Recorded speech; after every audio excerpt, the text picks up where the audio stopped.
If you have a MetaQuest 3 or MetaQuest 3S, or even a MetaQuest 2, you probably have to download the Meta Horizon link. This is a desktop application that you can set up on your computer to be able to run VR experiences. But there is one tiny problem. Basically, you cannot set it up in another drive other than C.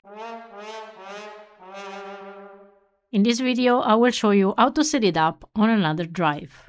Hi, I'm Irenoyd, and I work in tech since many years. And I came across this problem for the first time years ago when I was trying to set up the Oculus Quest link. Nowadays, the application is called Meta Horizon Link, but there is still the same problem. So here is the updated video. First of all, you have to go to this link.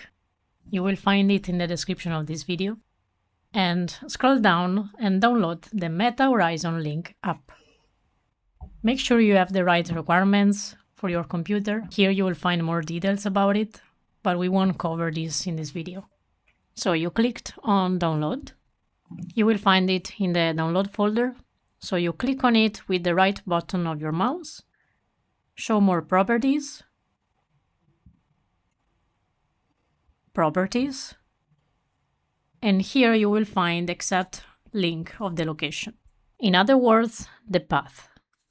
Of course, in this case, it's pretty simple, but depending on your computer, this path might differ. So you copy this path from here, then you go into the search bar and you type run and click here.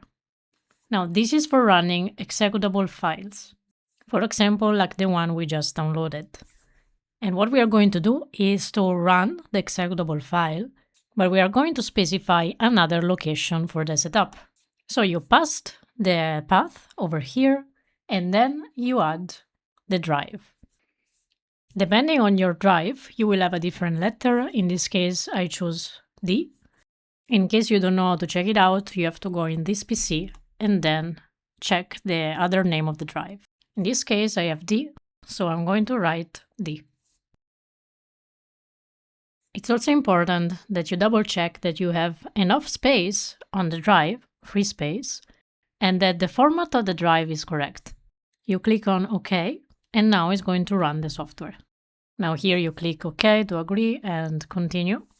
And here you will see that it's going to set it up on the drive D. You click on install and you will have it set up in the drive D.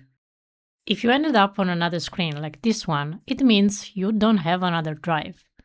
So you will have to either create a new one, or you have to select another drive different than D.